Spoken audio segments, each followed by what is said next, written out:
What's going on, everyone? It's your boy Elisha here, and this is the E2E show, where we bring you the hottest topics in world footy that you need to know. Unfortunately, this week Eli could not be here, but that doesn't stop anything. The show must go on, especially since this has been one of the most interesting weekends in world football of the entire year for three main reasons. Kylian Mbappe says no to Real Madrid and decides to sign a new contract with PSG until 2025.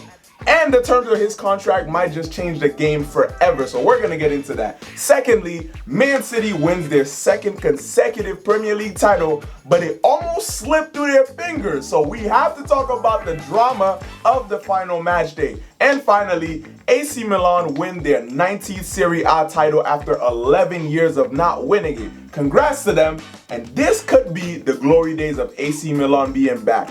I'm excited to talk about all these topics with you guys, but before we go on, make sure you go and like this video. Make sure you share it with your friend. Anybody who watches football or who wants to be more educated about it, make sure you share it with them, and comment. Comment your thoughts on today's topics. Comment and let me know, how are you guys doing? How was your week? My week personally was very good. It was busy, but it ended on an interesting note. I went to Philadelphia to the Barstool Bar to watch the final day of the Premier League. So they had different screens and all the different games were going on. Troops was there, Expressions was there. It was a good vibe. I'm not gonna lie. It was balanced. There was some happiness, obviously, from the Tottenham fans, and not so happy moments from the Arsenal fans, but we're gonna get straight into all of that. Let's start with the news of Kylian Mbappe saying no to Real Madrid and deciding to stay at PSG until 2025. Now, it's been a lot of speculations within the past month plus, actually past few months, that Mbappe would sign with Real Madrid. They've been chasing him. They've been saying that they want him.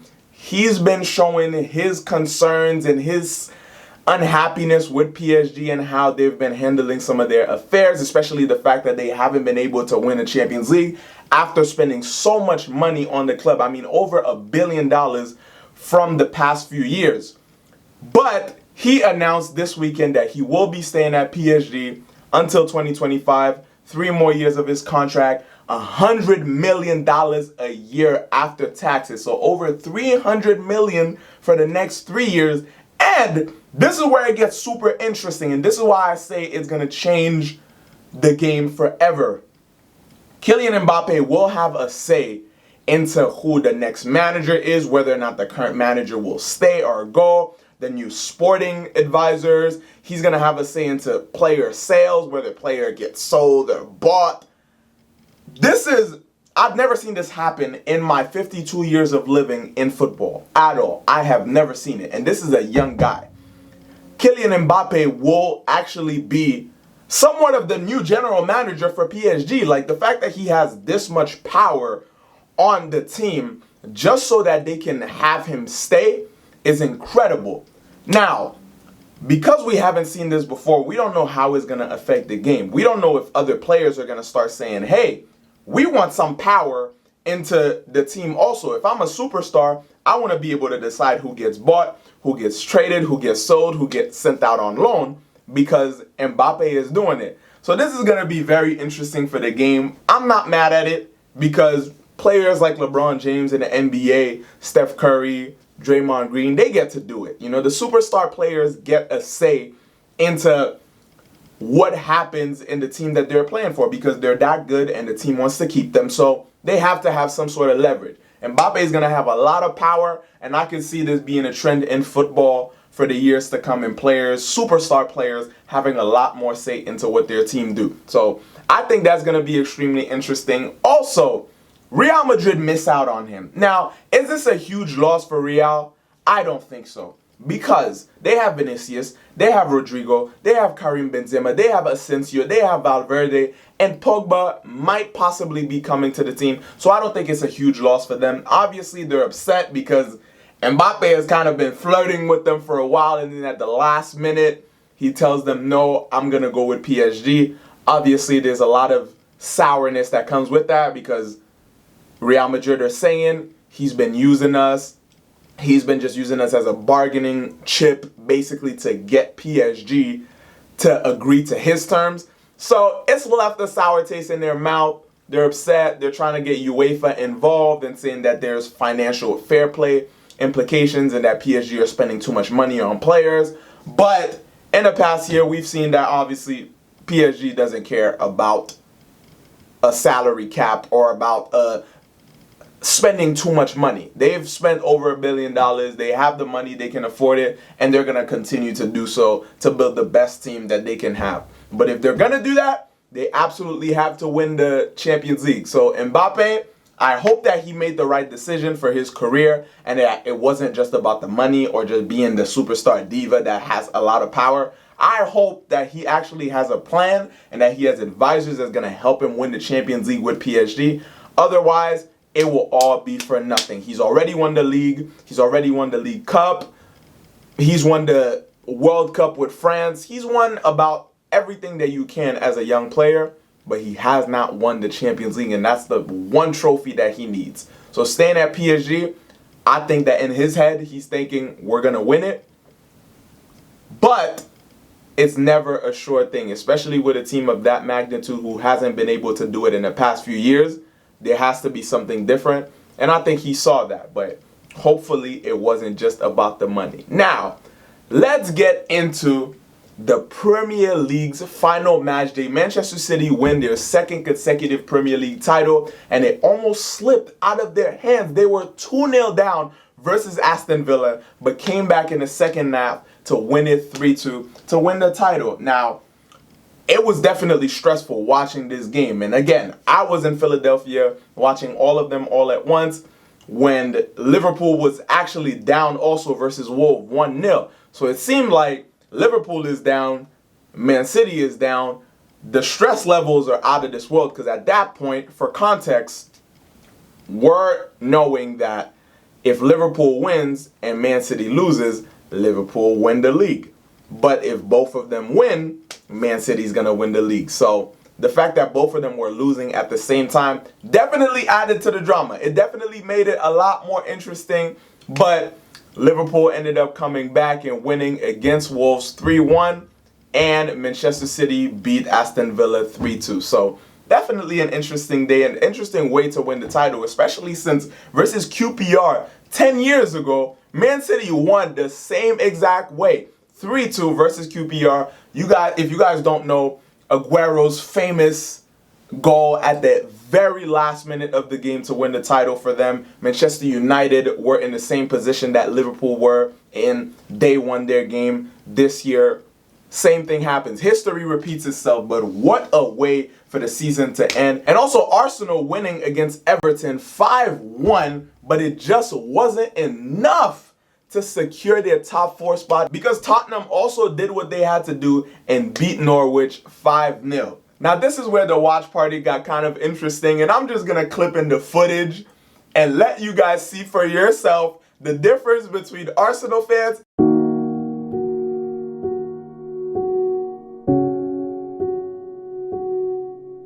and Tottenham fans.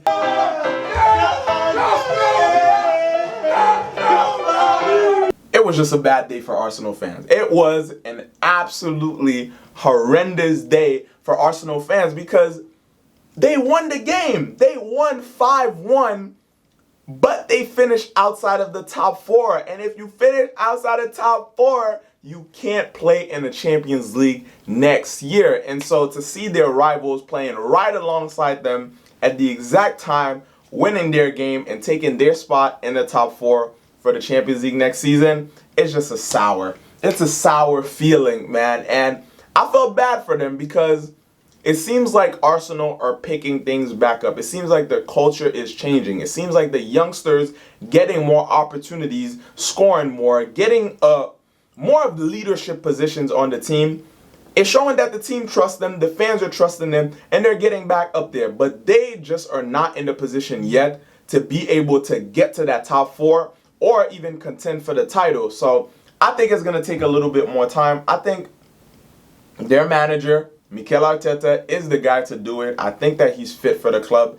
And I think next season we're gonna see a different side of Arsenal. They have the right players, they have the offensive players. I think they have the midfield. I think the veterans need to step up a little bit more. Actually, I'm not blaming the youngsters at all. Players like Xhaka, who've played for Arsenal for years, and at this point in his career can go into press conferences and throw subliminals at the young players, it's just a bad look for the team. So I think the youngsters are doing what they're supposed to do, but the veterans need to step it up a bit, embrace the youngsters, and set the tone so that next season they can have an improvement and at least make top 4 so they can be in the Champions League the following season. And with the final game of the season also comes the Golden Boot Award, the top scorer for the season in the Premier League, which this season is going to be shared by Son Heung-min and Mohamed Salah. Mo Salah and Son Heung-min both got 23 goals during the season.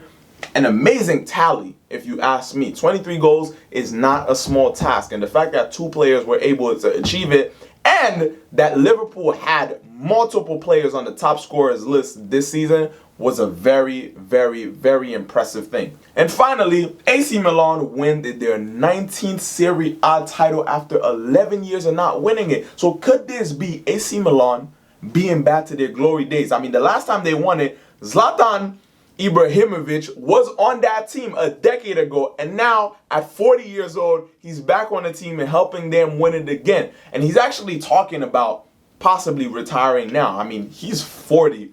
He's been playing for 3 decades plus. I mean, he's back to AC Milan after 10 years of being away. It's been a long career for him. They're on the rise again. They have an incredible roster, including some very talented young players. But could this run of form be sustainable for the team, or is it just a placeholder for Juventus to get back? I mean, Juventus have been running the Serie A for years now, but they've been on the decline even since before Ronaldo came to the team. Last year, Inter Milan won it. This year, AC Milan won it. Juventus are losing players. Dybala, after 7 years with the club, is leaving. Chiellini spent 18 years in the club. He's leaving. Bonucci is still there, but he's old. He's not even a regular starter anymore.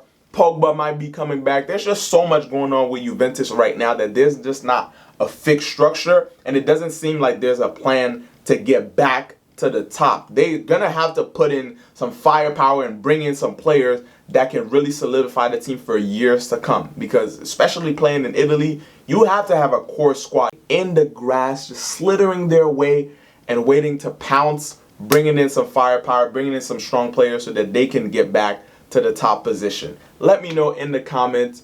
But that's basically it for this week in football. A very, very eventful week, and it's going to be even better next week with the Champions League final.